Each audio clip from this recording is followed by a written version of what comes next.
Anyway, they were all saying, who's this street child last week to me, that, because of that video of the fella. And I said, hang on, it's a lad who's been here every week since your demo started. He's not here to cause trouble or anything. He's been. Well, you weren't here last week, though. You missed the arrest. Patrick's, it was quite. Someone got arrested. I don't know if they got charged. So they all suddenly start to get a bit paranoid. Yeah, well, I think they're getting a bit. It's all getting a bit. Oh, Ember. I think. Well done. I think they're getting.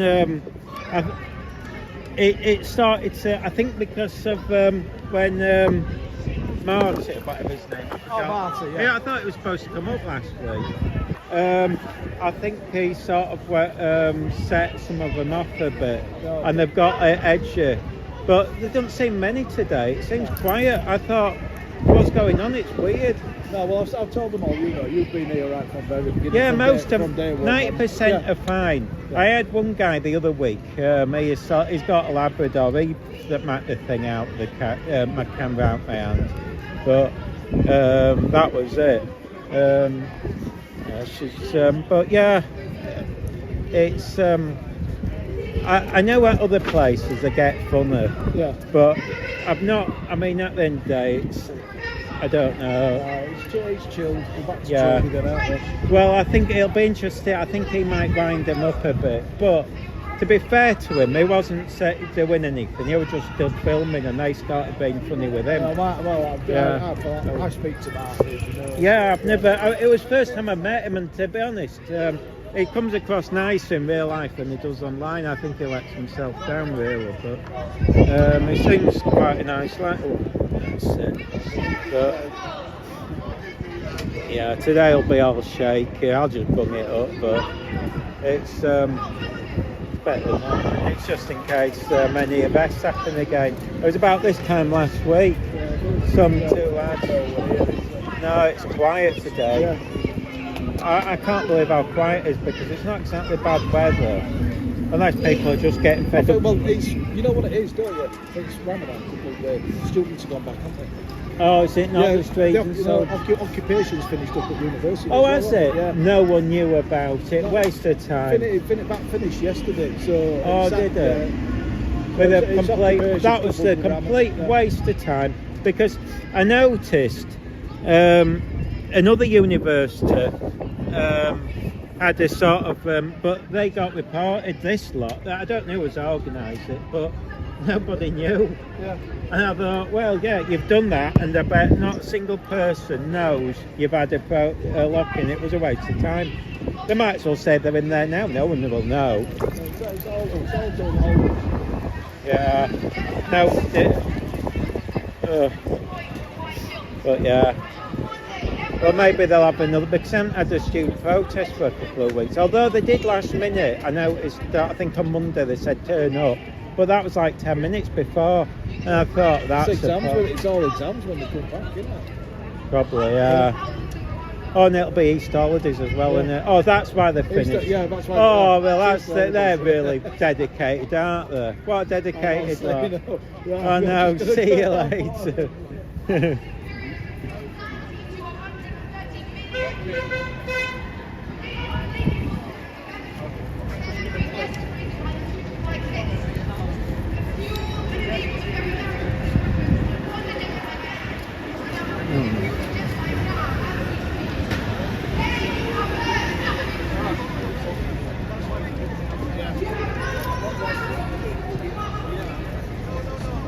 That's nice meeting you.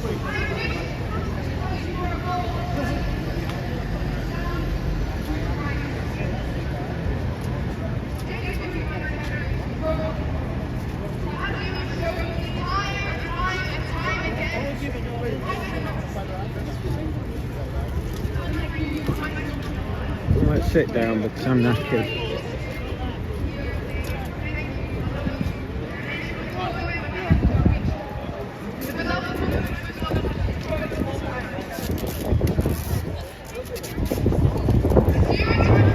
Let's sit down.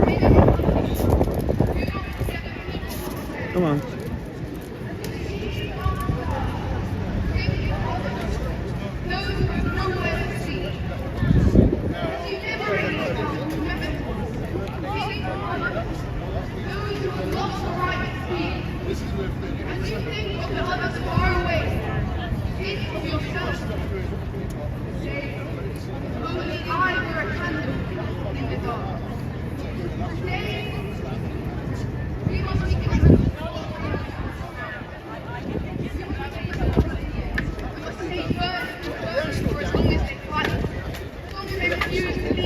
Alex is down, but you get him around.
This government cannot go secretly as well.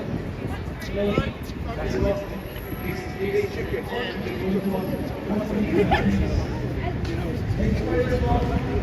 it's creating chaos everywhere. Middle East, Australia.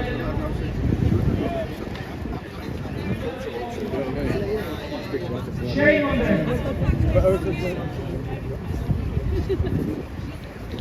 No target.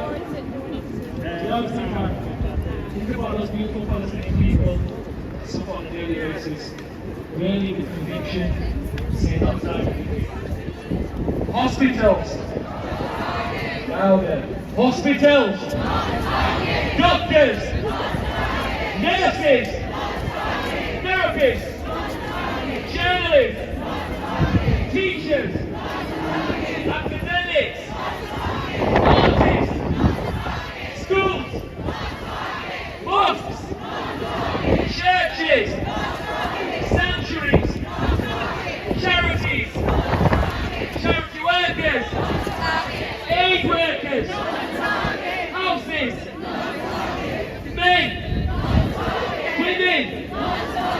children, the disabled, the elderly, the sick, the poor, animals, the homeless, non-combatants, babies, babies, it's the brown babies, brown children, brown families, Palestinians, Muslims. Okay. Right, I'll introduce the next speaker. Mufti Muhtin, where you at? Mufti Muhtin is part of the Green Party, and I believe he's studying about elections. I don't know too much about that, but he's a very good friend of mine. I've known him for over 20 years. We've got a very close relationship, and I'm proud and honoured to have him here today to speak. I'm going to pass it over. One time for Mufti Muhtin, please.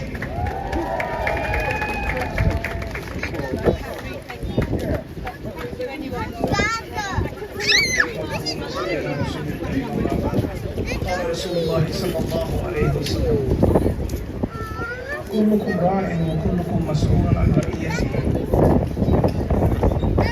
So I started off reciting the hadith, narrating to you a hadith, prophetic saying of the Prophet sallallahu alaihi wasallam.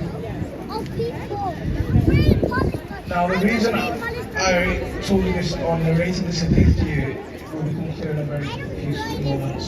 Now, it's easy when everything that's going on is going on, and it's easy to feel hopeless, it's easy to feel powerless.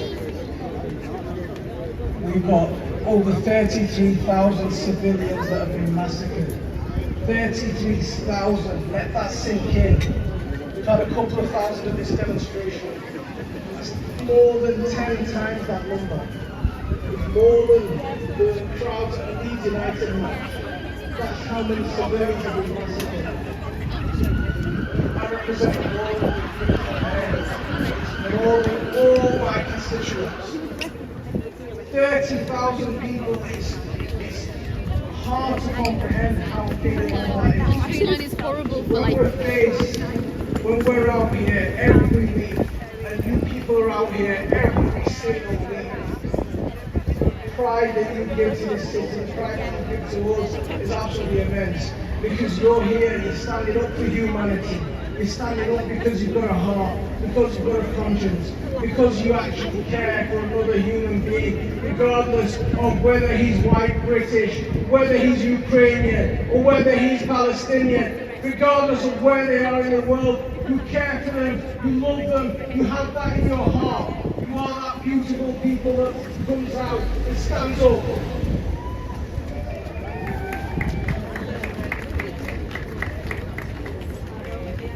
So going back to the hadith that I mentioned at the start, every single one of you, so the hadith says, every single one, every single person is a shepherd, and every single person will be asked about his flock. So every single one of you has a responsibility. Every single one of us has a responsibility, regardless of how big it is, or how great a personality we are, how much power we have. Every single person has a sphere of influence. Every single person can change. They said the students have quit because it's the holidays. Well, they're dedicated. Stand up and stand in politics. Well, university shuts down, so nobody kicks them Oh, out. did they? Does it? I thought it might be open normally. No, they shut the building down yesterday. Oh, did they? We still got stuff in there. Are they going to bother doing it? I mean, Bristol. I think it's Bristol. Their unit, they've done a little lock in there. I think it was Bristol. That got the news. Whoever started the Leeds one now and managed. I don't understand how they haven't got themselves in the news. No, we tried, they've ignored us. They've ignored it with Al Jazeera and Channel 4. That was it. I didn't see Channel 4. There was a student. Channel 4 were there they did. Thursday, Socialist did it. Yeah. Why did something happen on Thursday? Oh, is Just when it they were just- finishing, they had a Oh, protest, is it? and they were finishing that. I didn't But see yeah, anything no, online Shut saying for it was... months now. Oh, is it? Yeah, I thought it might have been spring break and 2 Easter. weeks. So they've got like 4 weeks. And I think exams then, so I don't know if they'll Yeah, bother yeah. going back. Oh, with a bit of luck. It's They all might there. We've do. got all the stuff. Like we've moved it out. It's in storage ready for if they want to go. They've got like supplies and stuff that they can go back into it. How much gratitude do we have for what we have? Oh, this is not finished by a long shot. You need to get in the news, that's the problem. It's a few waste of weeks, time otherwise. Just under 6 weeks, there's elections going on across the UK. Council, mayoral elections, there might even be a surprise general election. Are we going to be that generation who allows those people who support genocide to get away with it? The Tories, the Labour Party, they support genocide. Are we going to be the generation that just allows them to get back into power without a fight? Find people who stand with us, find people who stand against genocide, stand against apartheid, get behind them, get supporting them, push them through. Because in London we have someone called Leeds Mohammed, who's a Palestinian independent candidate, standing against Wes Streeting. Wes Streeting is one of the cheerleaders for the Labour Party for genocide. We need to find more people like that across the country. We need to find more people who can stand and take out these genocide supporters. So I'm going to give you a chant. Don't vote Tory! Don't vote Labour! Don't vote Tory!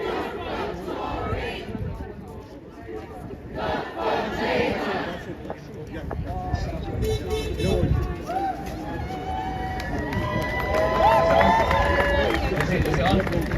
Yeah. Everybody give it one time for the multi, please. With that in mind, I think it's ultimate respect for Palestinian people. I'm going to quote Malcolm X. I've got them every week, and I'm going to twist it a little bit so it's relative to cause. They're both We have to friendly. be with conviction. She's nervous though. What, the middle one? Yeah, I think she doesn't like the crowd, but she's going home in an hour, so... Plus she's cold. The moment she gets cold, this is it. She's a bit of a wimp. She needs a coat on. Oh, she'll get mucky. She's just been... I took her to Rounder, you see, and she got a bit of hail on her, and now she's cold. Oh, look, she's pathetic. In this society, In the car, she'll be yapping, she'll be as tough as they come. She is. Come on, you, Softy. By any means necessary, free Palestine! Free Palestine! Go on, unshattered. Stop the genocide! End apartheid! Decolonize! Free Palestine! And, Stop the genocide! End apartheid! Decolonize! Guys, seriously, if we're into politics that much, vote a different party, not Labour. They're rubbish. I watched Owen Jones yesterday about why he quit Labour. He said a lot, but one thing I can surmise from what he said in that 10-minute video is that Keir Starmer's a liar. You can't trust him. Vote an alternative party. My friend Monty, my dear friend, he's campaigning with the Greens. If you live in Gipton and Hales, please consider voting for him. It will have a wider effect and knock-on impact on what happens in terms of our foreign policy with Palestine. So please consider voting a different party, not Labour, not the Tories, the rubbish, the hypocrites. Thank you. Next speaker is... Well, yeah, round of applause. We got a couple more speakers. We got Sister May. She is an academic. I'm going to introduce her properly because she gave me a little intro. Do you want to come up, Sister May? May is an Egyptian British academic and a long-time supporter of the Palestinian fight for peace and justice. Her research focuses on storytelling with data. She has recently been looking into how data can help people understand what it means to be a Palestinian. I should speak on how it's personal, and why the fight for the Palestinian human rights is never going to go away. One more time for May, please. Thank you. I see so many familiar faces here in the crowd today. I really appreciate how amazing these people are. You know, just the fact that you keep showing up for humanity. Some of you have been coming out on these protests every single week. Some, like me, have been a bit less consistent, and some are joining for the first time. But whatever number of times you've come to take action for Palestine, there is only one thing that brings us here. And I think we all share the feeling that Palestine is personal. The genocide apologists will tell us, but this is a conflict happening thousands of miles away. Why bring it to our streets, right? But to each one of us, what they don't understand is that this is personal. No matter what nationality, what race, or religion, they stress religion, because they want you to conflate the fight for peace and justice with religion, so that opposing a genocidal war on children, journalists, healthcare workers, patients, schools, mosques, and churches becomes anti-Semitic. And advocating for human rights and dignity becomes Hamas support. This is why I have a deep sense of respect and admiration for each and every one of you who are showing up for these protests, especially, and I want to mention especially, our Jewish brothers and sisters who keep showing up for humanity. They are challenging that rhetoric that help us make a statement to the likes of Netanyahu, Sunak, and Starmer, that in our thousands, in our millions, in our billions, Palestine is personal, and here is why. Palestine is one of the longest lasting injustices in modern history. It is ridiculous that we still open the television and hear the genocide apologists say that Hamas started this on October 7th. But Palestine is personal, and it was personal to Rachel Corrie, an American Jewish peace activist who was murdered by the Israeli occupation, who wrote these words in an email from Rafah in 2003, 21 years before October the 7th. And I quote, "Hi friends and family and others. I have been in Palestine for 2 weeks and 1 hour now, and I still have very few words to describe what I see. It is most difficult for me to think about what's going on here when I sit down to write back to the United States. Something about the virtual portal into luxury. I don't know if any of the children here have ever existed without tank shell holes in their walls and the towers of an occupying army surveying them constantly from the near horizons. I think, although I'm not entirely sure, that even the smallest of these children understand that it is not like this everywhere." An 8-year-old was shot and killed by an Israeli tank 2 days before I got here, and many of the children murmur his name to me, Ali, or point to the posters of him on the walls. End quote. Now, Ali was one of over 2,270 Palestinian children killed by Israel before October 7th, according to Israeli human rights organization B'Tselem. Rachel then continued to write, quote, "No amount of reading, attendance of conferences, documentary viewing, or word of mouth could have prepared me for the reality of the situation here. You just can't imagine it unless you see it, and even then, you are always well aware that your experience of it is not at all the reality. Nobody in my family has been shot driving in their car by a rocket launcher from a tower at the end of a major street in my hometown. I have a home. I'm allowed to go see the ocean. Ostensibly, it is quite difficult for me to be held for months or years on end without a trial. This because I'm a white US citizen as opposed to so many others.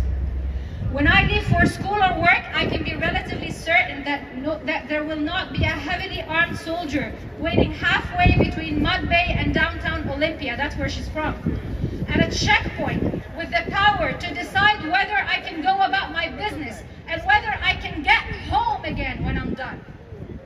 So I feel outraged at arriving and entering briefly and incompletely into the world in which these children exist. I wonder, conversely, about how it would be for them to arrive in my world." End quote. This reality that Rachel spoke of in her letters, and I really encourage everyone to Google the letters of Rachel Corrie and go read them thoroughly, has been the reality of the Palestinian people for over 75 years.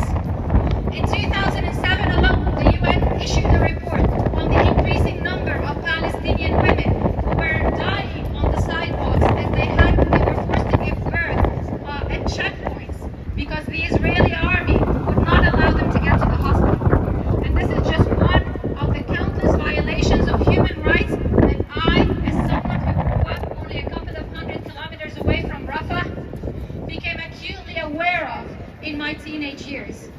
And it made the Palestinian plea for peace and justice very personal to me. It had to be personal because I knew then, just as much as I know now, that our corrupt, autocratic government in Egypt, much like other governments, won't lift a finger to save our neighbors from the horrors inflicted upon them by the Israeli army. I see many young faces in the crowd today, and I want to tell them this. Don't ever forget.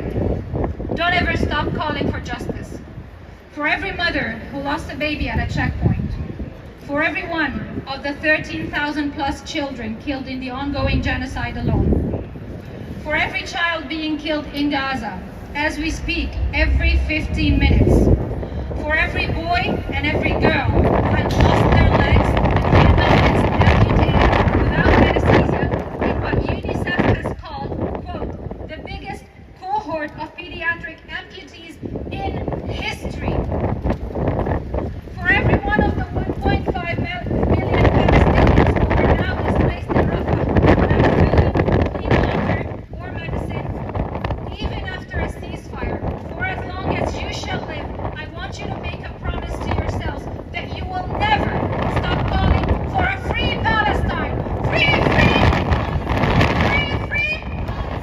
Free, free! I want you to imagine this for a moment. Imagine you're an 8-year-old who was born in a refugee camp. Imagine being a refugee in your own country. Imagine asking your parents why your house has tank shell holes in the wall.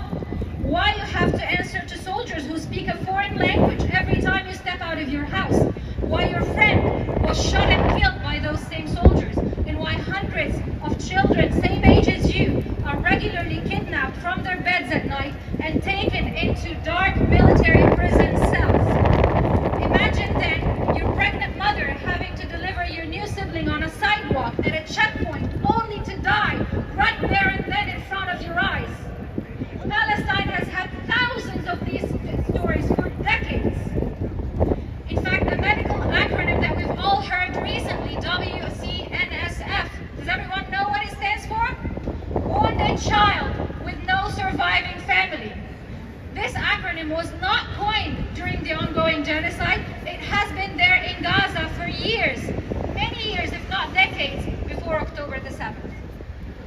This is an ongoing genocide, one that has lasted far too long. The current situation, while absolutely horrific and devastating, is only an escalation of decades of extreme violence of settler colonialism.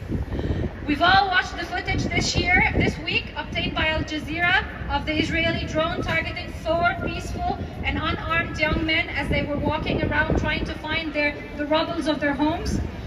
These scenes will haunt us for years. We will be reminded of the role that our money and our political elites have played in this crime and the countless similar crimes that Israel has been committing. But while we watch in agony and outrage, and while we allow ourselves to weep and feel broken and helpless, let us never stop demanding peace and justice in in every corner of Palestine, from the river to the sea. From the river to the sea,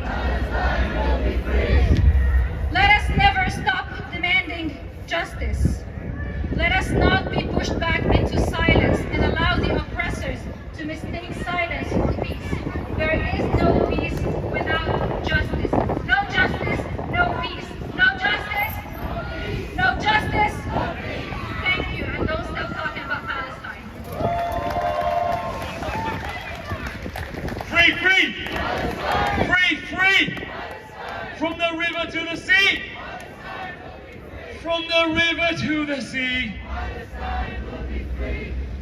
Before I came out, I saw a video of a sister from Palestine, and it was a mother. She was with a child, and she was crying, and it was really powerful to me. So I jotted down a few notes.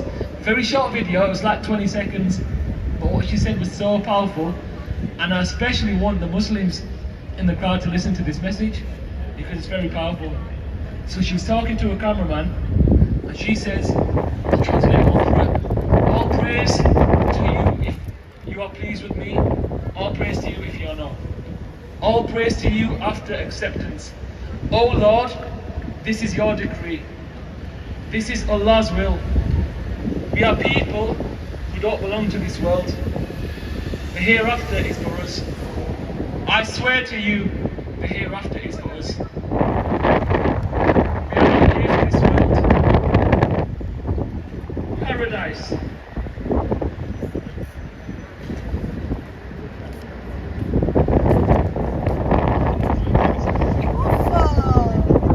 Let the people of this world brave their world. Let the people of this world have this world. We only want the hereafter. We only want paradise. As she was saying it, she was amongst the rubble, all these destroyed buildings around her, and her child was crying, she was crying, she was commuting, she was struggling to get onto a bicycle, and it just really struck me that somebody to be going through all of that with a child that's crying next to her had the faith that she had in the hereafter and in her Lord as well. And it just made me feel really ashamed as a Muslim, as a human being, because I complain over getting a cold, whereas this lady, her home's destroyed, very likely her family's been killed, she's displaced. As a lady, she's not got the necessities she needs, and it was just really powerful. I wanted to share that with you today. Our next speaker is Ben. We're going to do a split kind of speech. It's been proposed by Ben, and I think Barry as well. Ben and Barry. It's going to be very brief, and we're going to split it. I think I've got my piece of paper as well, so just bear with me. So, Ben, I'm going to take it with me. And then we're nearly done, guys.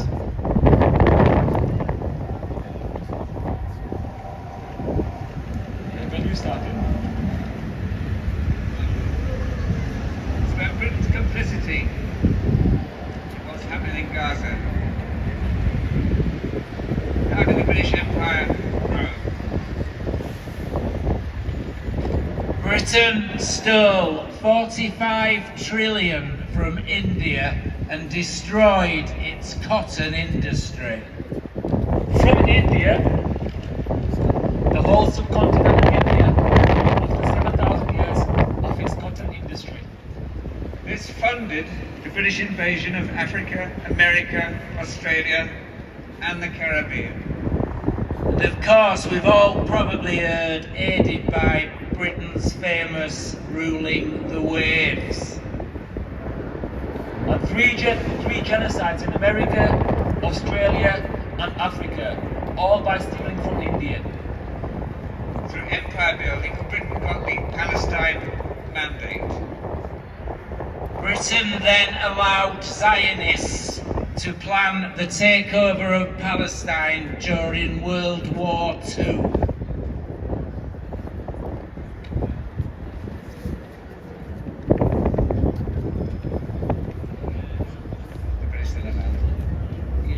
The reason I stayed quiet is because I think Barry, you spoke, you said my part, so alright. The British then allowed the Zionists to ethnically cleanse Palestine and kill tens of thousands of Palestinians in the process. 750,000 Palestinians were kicked out. The Zionists displaced them all to southern Lebanon, Egypt, Syria, Jordan, where they remain 75 years later. The Zionists killed the Palestinians they hated and ethnically cleansed the rest. Under the British noses, they allowed Zionists to end thousands of years of Palestinian life in the north of Palestine. British arms companies have sent weapons and weapons technologies to kill Palestinians in Gaza. Teledyne of Shipley and Elbit in particular have played their part in this genocide. Britain is complicit in this genocide. It is just as complicit as Israel. Who is complicit? Guys, who is complicit? Britain. Who is complicit? Britain is complicit. Britain is complicit in all this genocide, along with America, hand in hand. I just say there's cracking books, Bernard Reagan, the Balfour Declaration, G.D. Smith, A 3,000-Year History of Palestine, give every argument that you need. Guys, get it off for Barry and Ben, one time, thank you. Free, free! Free, free! From the river to the sea! From the river to the sea! From the sea to the river! From the sea to the river! Brother Faris is our next speaker and he's our last one as well. He's certainly not the least of the speakers. I've got a lot of respect for him, a lot of love for him. He is originally from Palestine. His family lives in Palestine. I'm going to hand it over to Brother Faris. Everybody one time for Brother Faris, please.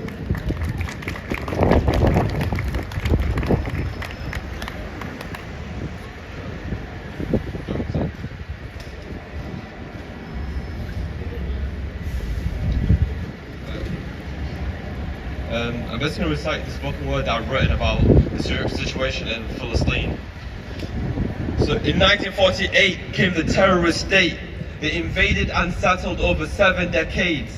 They treated the indigenous with hostility, causing so many atrocities.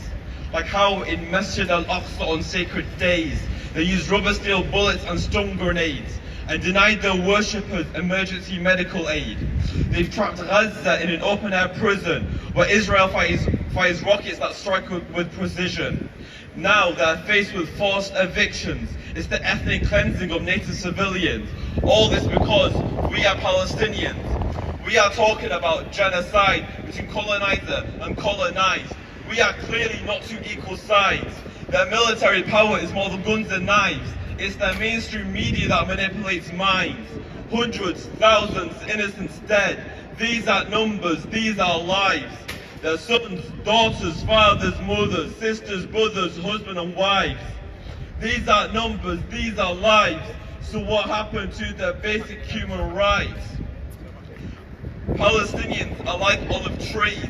They are indigenous to the land and they stand their ground. While Zionists want to uproot, they want to ethnic cleanse, and they want a genocide. Gaza in blackout was besieged, blockaded and bombarded with bombs. If you ask them about their dreams, they say kids don't grow, our cemetery is home. Write their names on the body of the baby, to find them in the rubble, to become another number. Well, that's another Palestinian in our hearts. The blood is on the hands of the UK and USA, but their blood is also in our veins. So what will we say about our legacy when Palestine is free? That we felt hopeless and desensitized, turned a blind eye to the lives that were colonized? No, we will say that we were like a body. When Palestine was suffering, all of us were aching. We witnessed your struggle and we fought for your cause. I put in my blood, sweat and tears so you don't have to live in fear. We stand for humanity and we will not rest until Palestine is free.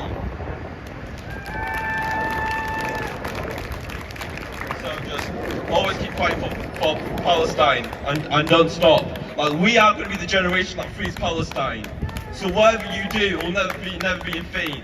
And so just carry on until the day that Palestine is free. Thank you.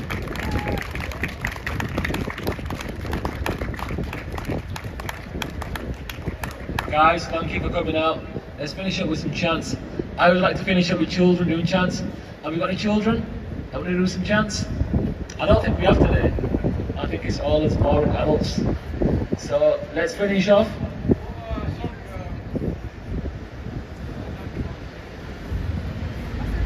Oh, the Palestine song. Okay. Alright, I'll let you take it away. Free, free! Free, free! If you've got a power system this powerful, why not chant to the loudest of your voice?